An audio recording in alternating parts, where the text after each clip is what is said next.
Hi, I'm Carmen Baskoff here with Lydia Brown. We're the producers of Where We Live, and we're taking a few moments out of your podcast just to ask you to think about making a donation to continue allowing us to produce Where We Live and bring it to you every day. The number to donate is 1-800-584-2788, or you can go online to wnpr.org/donate. Think about the content that you hear on this station and specifically on this program, where each day we work hard to keep you connected to your community, to the issues that matter most, to the people in your backyard. If that is something that you value, we hope you will support it today. It's quick, it's easy, and it's secure, and it's so appreciated by us. 1-800-584-2788 or online at wnpr.org, and thank you. This is Where We Live from Connecticut Public Radio. I'm Lucy Malpathanchel. We've devoted entire episodes to marine wildlife like sharks and whales because they're such interesting species. And we can't help but be in awe when we've been lucky enough to see them in their natural habitats. But these animals face a lot of challenges today. Just last week, scientists and policymakers from 60 countries gathered in Barcelona to discuss marine science and conservation issues. Coming up, we'll hear from a marine scientist based in Maine who was there. He'll talk to us about how climate change is impacting marine wildlife today and what we can do about it. First, there's a good chance you visited Mystic Aquarium in Connecticut. The aquarium is known for its beluga whales, and Mystic is hoping to acquire more of them. But some animal welfare groups have raised concerns over the proposal, so we wanted to learn more about Mystic Aquarium's plans, and we invited Dr. Tracy Romano to join us. She's head of research at Mystic Aquarium. Dr. Romano, welcome to the show. Thank you so much, Lucy. It's great to be here. And I wanted to let our listeners know they can also join in on the conversation. The number 888-720-9677. That's 888-720-WNPR. You can also find us on Facebook and Twitter at Where We Live. Dr. Romano, I mentioned that Mystic is known for having beluga whales, but I didn't know the history of how the aquarium acquired the 3 beluga whales that you have today. Could you talk about that history? Absolutely. Mystic Aquarium has had beluga whales since the 80s. One of our whales was captured from the wild back in the 80s, and the other whales are through a cooperative agreement with the Association of Zoos and Aquariums accredited facilities, so other aquariums in the United States. And why beluga whales? Beluga whales are so important to our ecosystem, and we are doing so much research to understand and promote their conservation in the wild. And as many of us know, climate change, the Arctic is ground zero for climate change. And these animals live in the Arctic and subarctic areas. So by having these animals in our care, we can learn as much as we can to contribute to their conservation in the wild while educating people about beluga whales as well and what they can do to help the animals in the wild. So when we travel down to Mystic, many of us who have children have taken our kids, and they're mesmerized when they see animals like beluga whales in front of them. Can you tell us about the 3 specific whales that you have, their names, so to speak, how old they are, and exactly how long you've had them? You mentioned one since was born in the 1980s. Sure, that's Keela. She's one of our older females. She's 37 years of age. Natasha is also an older female, the same age as Keela, 37 years. And then we have Juno, who's our male, approximately 17 years of age. So these beluga whales are living in captivity. If they were in the wild, how long would they live? Do we know? Animals that are under human care live much longer. Of course, they don't have the threat of predators, they don't have the pollution, they don't have all the threats and the insults that we have put on their environment. So some of the major concerns have been increased shipping traffic, loud sound in our ocean, pollution, oil spills, emerging pathogens. These animals are all protected from that, so they live much longer in our care. And is it rare to have beluga whales at an aquarium in the United States? Any other facilities that also have belugas? Absolutely. Again, as I mentioned, there's other aquariums that are accredited by the Association of Zoos and Aquariums that also have belugas in their care. So we invited you today to talk about this proposal for Mystic Aquarium to acquire 5 more beluga whales currently at Marineland in Niagara Falls, Canada, Ontario, Canada, I believe. So tell us why you want to import these 5 whales to Mystic.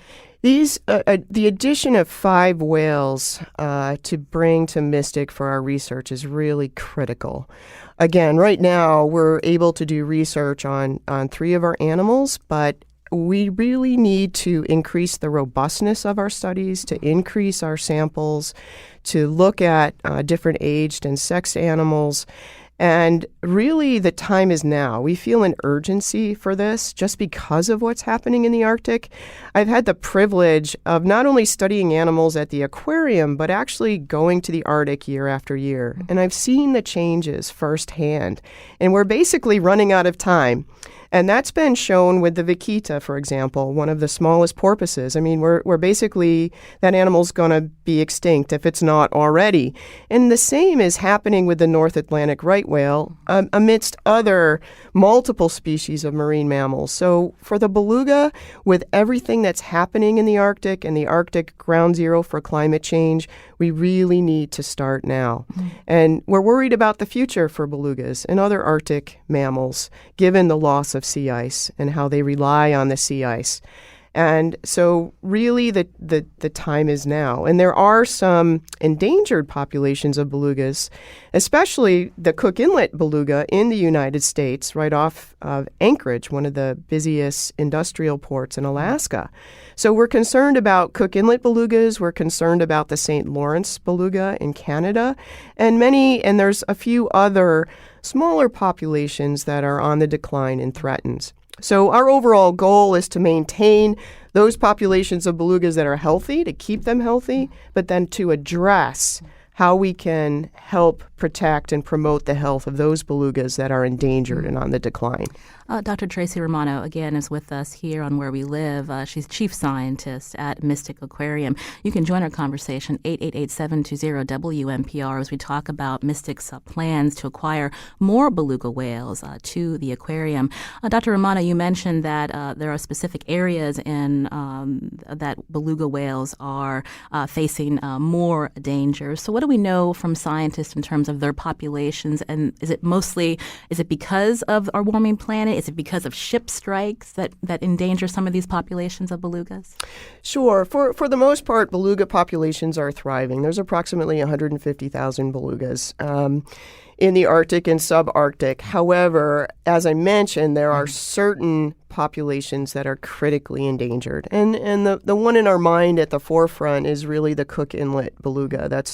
That's critically endangered, as well as the St. Lawrence beluga. So there are certain pressures, I would say, in terms of we don't really know the exact cause of why these animals aren't recovering, but the major players come into mind, such as changes in the climate, which make them more vulnerable to anthropogenic and man-made threats, such as more shipping traffic, the potential for oil spills, mineral extraction, loud sound associated with all these things. And with the loss of sea ice in the Arctic, there are predators that are now coming into that area that weren't there before. There are emerging pathogens that are coming into this area and making these animals more vulnerable. So there are so many different things at play here. It's hard to really pinpoint one exact cause. Dr. Romano, you know that there's nothing like seeing a whale before us, whether it's if we're lucky enough to travel to the Arctic or be off of, Cape Cod and see some of the whales that live there. But people also have concerns when they see animals in captivity. And so if you could talk a little bit more about some of those concerns that people raise. We just got a tweet from Jules who says, I never approved of the installation and relocation of the first belugas at Mystic. It's not an appropriate space for them. this person believes it's far too small. So can you address some of those concerns? Absolutely. First of all, we have the largest habitat at Mystic Aquarium in the United States for belugas. We are regulated by the United States Department of Agriculture. And believe it or not, we have 3 belugas in our habitat, but we can by those regulations, actually hold over 40 belugas. We would never do that, but there is ample space in our habitat for belugas. As I mentioned, it's one of the largest. When we think about the research that scientists have been able to perform on marine mammals like whales, why not be able to do that in the wild? What are some of the benefits of being able to do research at Mystic Aquarium? Yeah.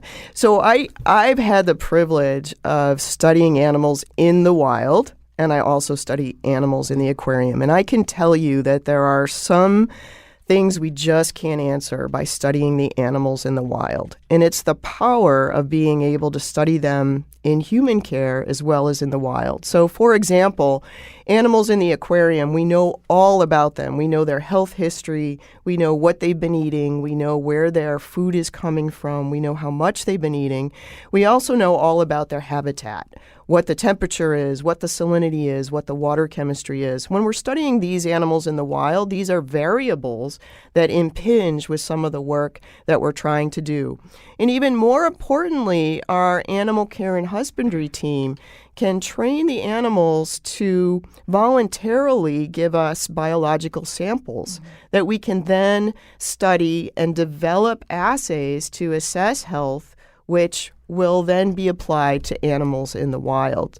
They can also be trained to participate in research. And so it's very much a controlled environment, whereas when we're studying the animals in the wild, which we do every summer in the Arctic, we have no control over some of these variables that we do with the animals in our care.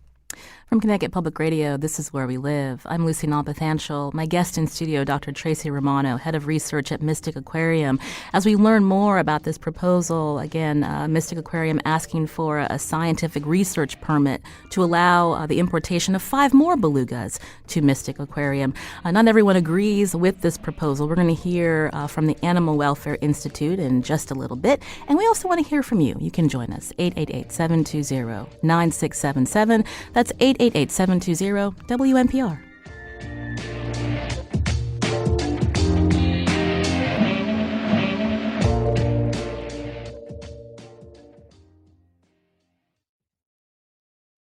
Hi, I'm Lydia Brown here with Carmen Baskoff. We're the producers of Where We Live on Connecticut Public Radio, and we want to thank you for taking the time to listen to the Where We Live podcast. We're taking a moment also to ask you to support the work that we do on this program to ensure that it is here for weeks and months and years to come. It's quick, it's easy, and it's secure. All you have to do is go to the phones 1-800-584-2788 or go online to WNPR.org. I think one of the tricky things about a live radio show is where we are only in one time block, and that might not be a time you're able to listen. So that's the great part of the podcast. You can take Where We Live with you wherever you're going at whatever time. So if that's something that's important to you, something you rely on to learn about what's happening in your community and in the world, the number to call 1-800-584-2788, or you can go online to WNPR.org/donate. And thanks. This is Where We Live from Connecticut Public Radio. I'm Lucy Nalpathanchel. We're learning why Mystic Aquarium has requested a scientific research permit from the federal government that would allow it to import 5 captive beluga whales from Canada, adding to the 3 beluga whales it has here in Connecticut. Mystic Aquarium's head of research, Dr. Tracy Romano, is in studio with me. And joining us now by phone is Georgia Hancock, lawyer for the Animal Welfare Institute, a nonprofit based in Washington, D.C. Georgia, welcome to the show. Thank you. So tell us first, just briefly, for our listeners who may not be familiar with AWI, what is your mission? Our mission is to reduce animal suffering caused by people. AWI seeks better treatment of animals everywhere, in labs, on the farm, in commerce, at home, and in the wild. So we heard Dr. Tracy Romano from Mystic Aquarium talk about why they have asked for a scientific research permit to import 5 belugas to Mystic Aquarium. What is Animal Welfare Institute's view on this? What are some of your concerns about this proposal? Yes. AWI recognizes both the need for scientific research on belugas and the quality of Mystic's research program. However, this is not just a proposed research permit. These whales would also be on public display.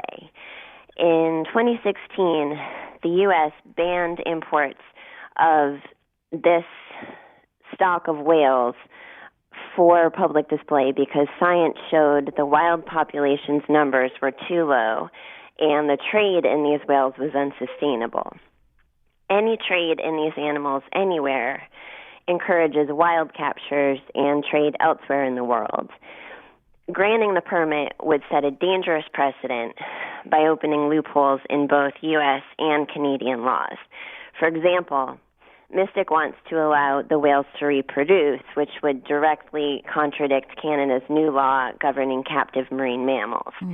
We believe Mystic should invest the time, money, and staff needed to conduct the research right at Marineland, which for the whales would avoid the stress of both transport and having to adapt to a new social environment. So I wanted to have Dr. Tracy Romano from Mystic respond to your points that you raised, Georgia Hancock. Dr. Romano, first up, talk a little bit about what the law permits and this idea that if these belugas were allowed to come to Mystic, they would also be on display. She's saying that would be against the law? Well, actually, the Marine Mammal Protection Act allows an exemption for research purposes. So our habitat, we have no backup space. So yes, these animals, while we're doing this research, would be on display to the public, which the Marine Mammal Protection Act allows. And I see it as really giving an opportunity to engage the public and tell them about the importance of the research and what's happening to these animals in the wild, because I really think we need the public behind this to really help with the conservation of these animals and the environment. So I see it as an opportunity to educate. And what about this other point that Georgia raised, that these 5 belugas that are in Canada, they are actually, they were captive born, but they're part of, I guess, the family that was part of a depleted stock, and that this, not allowing this, again, the captive belugas to continue to reproduce. What do you think about that point? Well, basically, these are, again, they're captive born. But the animals that were captured from Russia, when they were captured over 10 years ago, the stock wasn't depleted. As Georgia mentioned, the depletion was declared only a couple years ago. So, and basically, the genetics of these animals, some may be from depleted, some are not. So it's not clear what constitutes a depleted stock. But again, there's an exemption for research in the Marine Mammal Protection Act. And when we say depleted stock, that means exactly that there are low numbers in this particular part of the world? Correct. And why not have Mystic? Mystic Aquarium partners with many other research facilities and organizations. Why not do the research at Marineland in Canada instead of trying to move these whales, if you get permission, to Mystic? Right. So we've proposed 8 studies under this research, which all tie back to the Cook Inlet Recovery Plan for conservation of belugas in Cook Inlet and in the Arctic and subarctic. Some of those studies, we can get samples from the animals that are at Marineland. However, for the most part of those studies, it involves extensive training and working with individual animals. Those animals are in such a crowded situation right now that it will almost be impossible to train them, for example, for some of the diving physiology studies, for some of the other studies that we're proposing to do. So it makes it very difficult to train animals for the studies and research.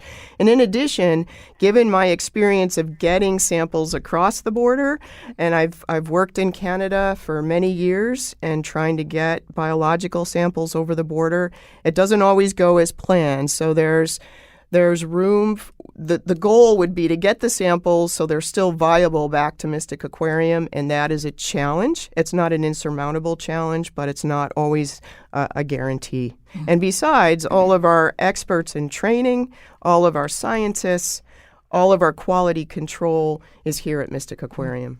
I wanted to take a couple of calls. Before I do that, though, I wanted to allow Georgia Hancock, a lawyer for the Animal Welfare Institute, to respond to Dr. Tracy Romano's points. Sure. So, for starters, the research or the reasons that Mystic has given for not wanting to conduct the research at Marineland essentially amount to inconvenience. While it might cost more money and take more time, conducting the research at Marineland would provide a larger sample size, wouldn't flout the laws on both sides of the border, and would avoid causing stress to the animals from transport and having to adapt to a new environment.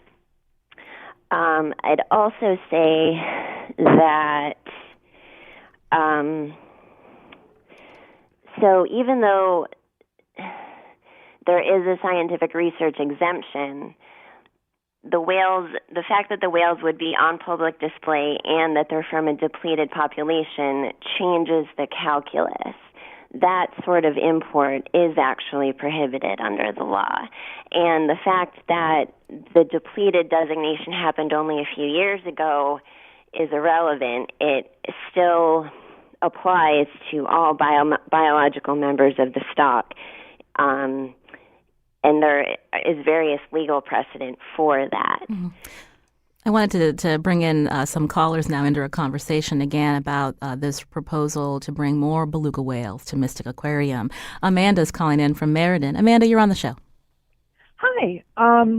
So I grew up in New London, and when I was a young girl, we were members of what was then Mystic Marine Life Aquarium, and so of course I'm about the same age as your female belugas, and I love them. I think they're wonderful. I worry that there is just, I know you said there's enough space for 40 belugas in that tank, but it certainly doesn't seem like enough space for more. And I also remember the problems that you had with the dolphins, which were there when I was a girl.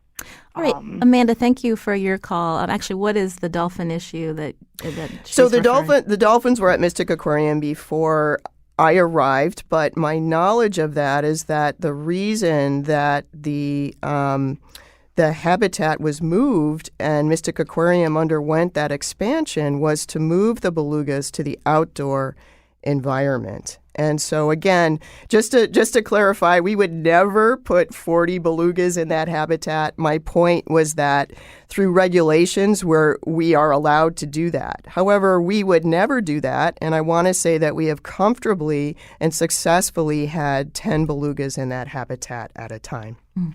Fran's calling in. Fran, go ahead. Yes, this is Fran Tillman from Friends of Animals. I wanted to make 3 points. We put habitat protection and wildlife at the center of our focus, and the reason we have filed opponents against the belugas coming to Mystic are threefold. One is separating them from their families and psychological harm of the transport. The gold standard for conservation is actually putting belugas back into their habitats, and that never is done after beluga is captured and brought to an aquarium. And it's very doubtful that captive whales can teach us, belugas can teach us much more than's been already learned. As Jacques Cousteau said, there is about as much educational benefit to be gained in studying dolphins in captivity as would be studying mankind by only observing prisoners in solitary confinement, and the same goes to belugas. The good news is we all want to save belugas. They're really important to the environment. Actually, there's a new study that shows that they capture carbon from the atmosphere, and when they die, the carbon is then sequestered at the bottom of the ocean. So keeping them in their natural habitats is actually vitally important. Well, thank you for Fran for calling in and raising those several points. Let's talk about something that Fran brought up because, as you know, Dr. Tracy Romano, again, while we love to see these animals up close, there is the concern about how this might impact a particular species, especially something whales are highly intelligent. This idea of separating them from family. They've been living at marine land in Canada for some time with other belugas. So talk about how that will impact, how that impacts these animals and how you would go about transporting them if you're given federal permission. Right. So in terms of transport, aquariums transport the professionals with expertise transport animals all the time. And these animals are transported with animal care professionals that are with them all the time. And the transport from marine land is a 1-hour plane flight. Whereas recently, the Animal Welfare Institute there was a multi-day transport from 2 belugas in China to go to a sanctuary in Iceland. So we're not concerned at all with the transport. We have animal care professionals that deal with this on a regular basis, and it's actually an opportunity to study the physiological response to transport. As far as bringing these animals to Mystic Aquarium, right now, it is an animal welfare situation where you have 55 belugas that are in this situation with 4 more that were just born. We feel that by bringing these 5 animals to Mystic and establishing a new social group, belugas are very social animals. When I've gone up to Canada to study their behavior, you see animals mixing and matching and socializing. It's a wonderful thing to see them up in Somerset Island and Cunningham Inlet. But basically, they are social animals. Establishing a social group we're not concerned about. In fact, that's what we're trying to promote. We just have a couple of minutes left. Again, there was a public hearing before NOAA Fisheries. This is the federal agency that you're requesting the scientific research permit. Any idea when they will decide, or this agency will decide, if Mystic can indeed import these 5 beluga whales? Right. They're taking all of the comments and reviewing all of those comments. And I think the earliest we may hear is in February. But again, I'm not exactly sure, but sometime in the next few months. Georgia Hancock was with us, an attorney for the Animal Welfare Institute. Georgia, the federal government has granted, I think, applications for these permits in the past. If this happens, what will be AWI's next steps? We'll have to evaluate the decision that is handed down and see from there. But it will depend on the circumstances that and the conditions that are placed on the permit. Well, I want to thank Georgia Hancock for calling in today, a lawyer for the Animal Welfare Institute. Georgia, thank you. Thank you.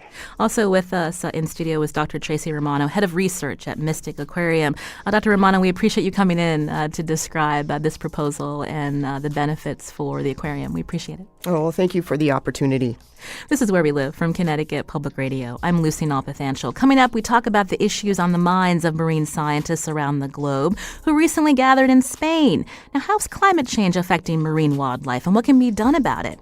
We'll find out coming up. Before we do that, it is Connecticut Public Radio's end-of-the-year membership drive. If you appreciate the wide variety of conversations we have on Where We Live, please support this program and Connecticut Public with a pledge. Here's the number to call. This is Where We Live from Connecticut Public Radio. I'm Lucy Nalpathanchel. Coming up tomorrow, many of us are waiting for that next package to be delivered from Amazon. But what's it like to work at an Amazon warehouse? We'll be speaking to a journalist who wrote the book On the Clock, Emily Gindelsberger. You can join us. That's tomorrow. Now, today, you've seen the headlines about climate change. Most recently, scientists at the UN Climate Conference detailed how the world's oceans are losing oxygen at a faster rate than ever before. How does this, paired with other issues like oceans getting more acidic, impact marine wildlife? Scientists from more than 60 countries gathered last weekend, also in Spain, in Barcelona, to talk about this and more. Joining us via phone is Zach Cliver, who's a marine scientist and co-founder of Blue Planet Strategies in Maine. He was also at this World Marine Mammal Conference in Spain. Zach, welcome to the show. Hi, how are you? I'm doing well. I understand that you've been working in this field for some time, taking people out on whale excursions in New England. So when we think about climate change, across the board, it's impacting species in different ways. When you were doing this presentation, what were some of the themes that you heard from other marine scientists about the future of marine wildlife? Well, we hosted a workshop that was an all-day pre-conference workshop. We had 22 countries represented, 3 territories, and 70 scientists and conservationists. And it was impressive to hear from scientists from the North Pole to the South Pole about the dramatic changes and regime shifts, changes in migration timing and movements, and the decrease in sea ice was a common theme, and the increase in marine heat waves. And all around the world, we're seeing really dramatic impacts on marine mammal populations, and in some cases, we're on the leading edge of understanding some of those in terms of like the subtle effects from climate. Well, there's often a lot of focus on climate, and that's a good thing. But when we think specifically about some marine wildlife, like whales, a big challenge that they face are ship strikes. Was that discussed as well?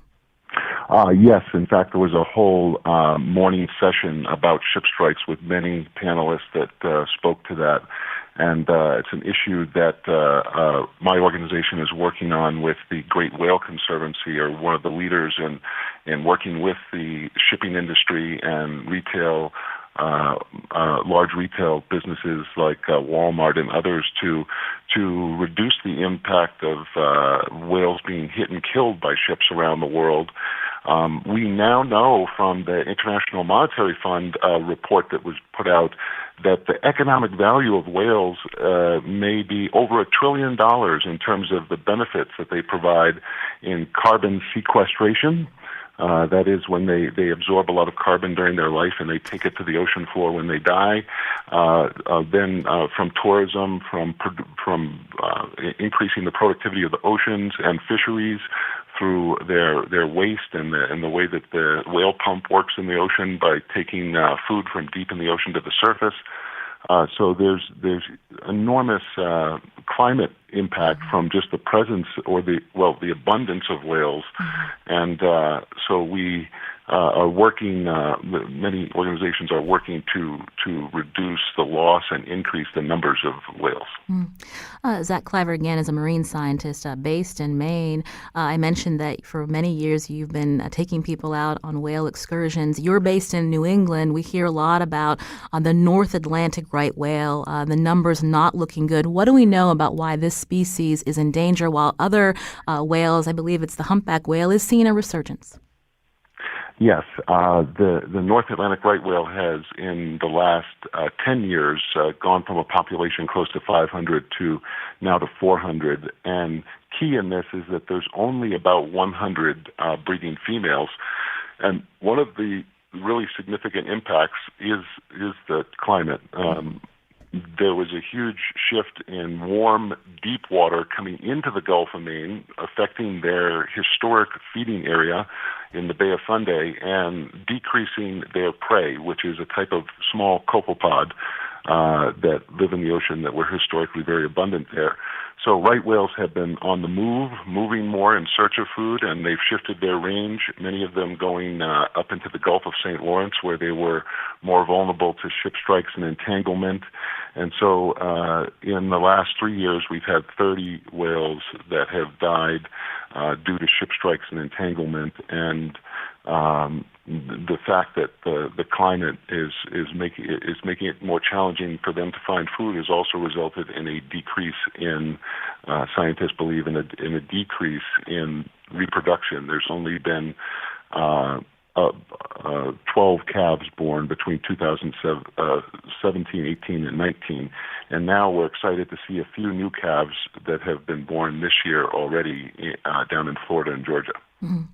When we talk about the impact on climate change, many people wonder what they can do about it. As someone who is a science communicator, you're a naturalist, you're talking to people, face to face about the changes that you're seeing and other scientists are seeing. So, what are some suggestions for our listeners as they hear about populations that are in danger? Well, I think there's so many things that we can do. I think on the local level, there's great energy and movement. And on the island where I live of Mount Desert, there's an organization called Climate to Thrive, and they're dedicated to creating alternative energy using solar and wind and changing all our energy system over to alternative energy by 2050. So around the world, there's lots of great examples of local efforts that are being very effective, supporting that and doing what you can in your own house and to influence politics in your own state to be active to change.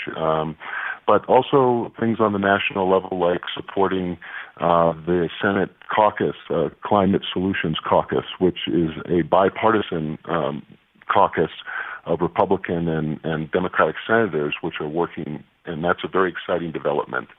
Or supporting organizations that are working on this issue, or writing letters, maybe even a letter to ExxonMobil asking them to make all efforts to change, because we really need a dramatic global change to restore and recover, or even reduce the impact of climate change.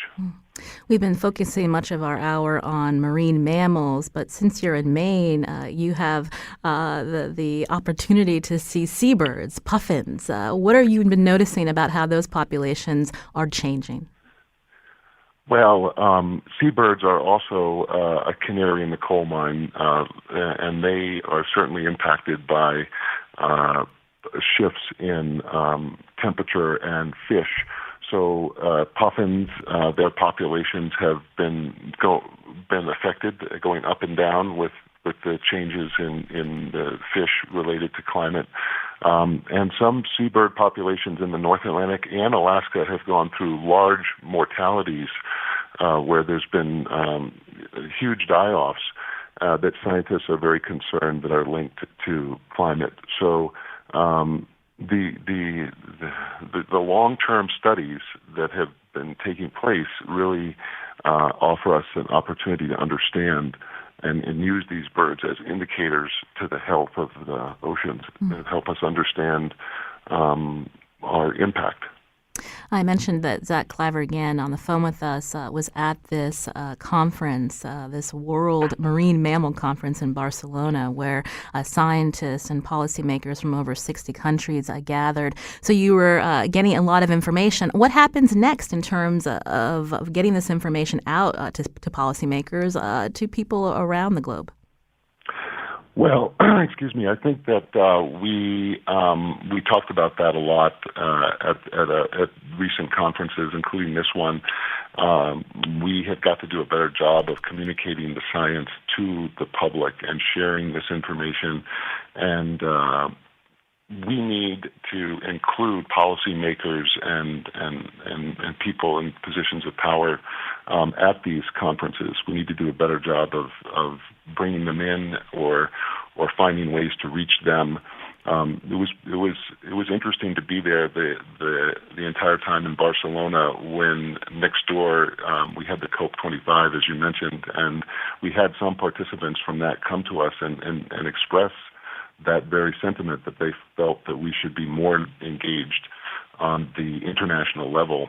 So we hope to play a part in trying to get this information out and publish a report that summarizes a lot of the findings that were shared at the conference. Any one of us can't do enough, but all of us together, if we share the science and work together to find themes and help people understand, can help the decision makers understand the magnitude of what we're facing and how it's affecting the animals that many species that are very vulnerable to the loss of ice, like polar bears, walrus, and narwhal, for example, or even in Antarctica, there's very ice-dependent species that are being impacted. When we think about the U.S. Backing out of climate change commitments, how was that discussed at this conference? And are you optimistic that the international community can work together despite these setbacks? Well, I feel that there is a lot happening despite the resistance, and that the example that the Senate has set with this bipartisan coalition with a number of Republicans coming over and really taking this serious is a really important development. Many of the countries and people in other countries I talk to that are committed to changing over and affecting climate are surprised by the U.S., the lack of leadership in this area. And I think that we need to continue to support efforts that raise the awareness of what is happening, and support people that are bringing that message forward. I mentioned that you have been doing these whale excursions. We just got a couple minutes left, but I am curious. The first time I saw a whale up close was off of Plymouth, and that experience stayed with me. What was the experience that hooked you into your work today, Zach? I went when I was in college. I grew up on the coast of Maine in a fishing family. But it wasn't until I went to college that I went on a whale watching trip up in the Bay of Fundy. And on that trip, we went out and we saw 8 right whales. And we had a mother and calf right whales swim up to the boat and all around us on their own. We had right whales breaching. We saw humpbacks, finbacks, hundreds of dolphins. And for me, growing up on the coast of Maine, never really experiencing what was like a safari, like the Serengeti in Africa, just the absolute abundance and beauty. I was completely hooked. I encourage everyone who hasn't had a chance to go whale watching to do it. I've been fortunate. I've worked in Antarctica and the Arctic and led trips all around the world and had a chance to encounter lots of different marine mammals, and they're incredibly fascinating. They're incredibly beautiful, and they have a lot in common with us. I want to thank Zach Cliver for joining us. Again, a marine scientist, co-founder of Blue Planet Strategies in Maine. Zach, we look forward to learning more about some of the outreach out of this World Marine Mammal Conference that you attended. We appreciate your time today. Thank you. Thank you so much. This is Where We Live from Connecticut Public Radio. I'm Lucy Nalpathanchel. Today's show produced by Panina Beatty. Also thanks to Carmen Baskoff. And our technical producer is Kyone Wolf. You can learn more about the show. Just download Where We Live on your favorite podcast app. Before I let you go, it's a reminder. It's Connecticut Public Radio's end of the year fundraising campaign. Again, if you appreciate being able to join in on the conversation on the wide variety of topics that we tackle each and every day, we ask you for your support of this program and all the great programming here on WNPR, Connecticut Public Radio. Here are 2 of my colleagues to tell you how.